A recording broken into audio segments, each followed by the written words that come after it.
কুষ্টিয়া ভেড়ামারা উপজেলার ফকিরাবাদ সরকারি প্রাথমিক বিদ্যালয় মাঠে মঙ্গলবার বিকেলে মাদক প্রতিরোধ আইন শৃঙ্খলা রক্ষায় একমত বিনিময় সভা অনুষ্ঠিত হয়েছে। এলাকাবাসীর উদ্যোগে উক্ত সভার আয়োজন করা হয়। কুষ্টিয়া ভেড়ামারা থেকে সাইফুল ইসলামের প্রতিবেদনে দেখুন বিস্তারিত।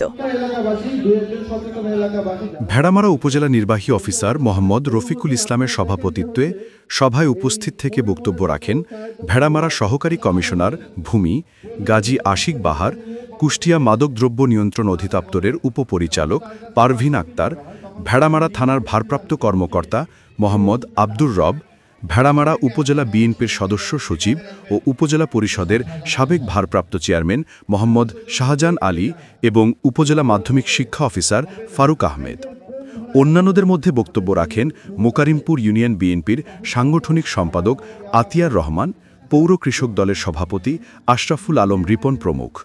সভায় বক্তারা তরুণদের মাদকমুক্ত ও সুষ্ঠু সমাজ গড়তে এবং মাদকদ্রব্যের অপব্যবহার ও পাচার রোধে করণীয় সম্পর্কে আলোচনা করেন। এ সময় এলাকাবাসী মাদক বিক্রেতার নাম প্রশাসন কর্মকর্তাদের নিকট হস্তান্তর করেন। যে আপনারা অনেকেই বলেন যে আমার ছোট ছেলে অথবা মেয়ে, ছেলেই বেশি, যে আমার ছেলেটাকে করেন, সে কি করে গাঁজা খাচ্ছে অথবা সিগারেটের মধ্যে গাঁজা খাচ্ছে, তাকে কি করেন জেলে দেন।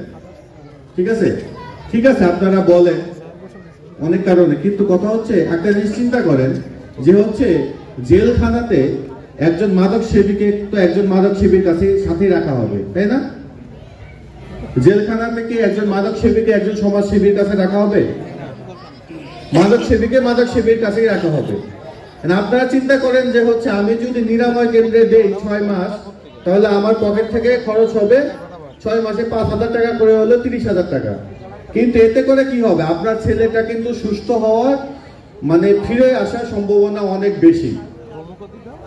কিন্তু আপনি যদি মনে করেন যে না, আমার ছেলেটা অল্প বয়স 18 বছর মাত্র শুরু করছে, আমি যদি জেলে রাখি তাহলে কি হবে, সে হয়তো সুস্থ হয়ে যাবে, কিন্তু সেটা কখনোই হয় না বেশিরভাগ ক্ষেত্রেই। এবং এতে করে দুইটা জিনিস হয়, অনেক কিছু হয়, মোটা দাগে দুইটা জিনিস হয়। এক তার মধ্যে যে একটা জেলখানার ভয় ছিল, সবাই তো ভয় পায় যে একটা ভয় জেলখানায় নিয়ে যাবে, সেই ভয়টা থাকে না, থাকে কারণ সে তো একবার 2-4 মাসের জন্য 2-4 দিনের জন্য হলো জেলে চলে গেছে, তার মধ্যে আর সেই ভয়টা হবে না।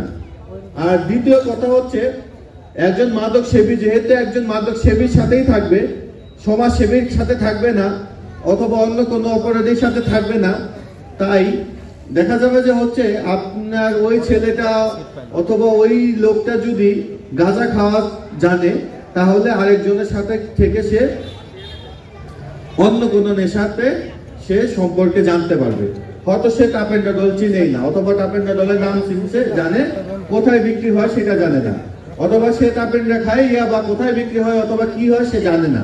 কিন্তু যখন একজন ইয়াবা খোরের সাথে থাকবে, সে কিন্তু সেটার পরিচয় পেয়ে যাচ্ছে এবং সেটার সন্ধান পেয়ে যাচ্ছে।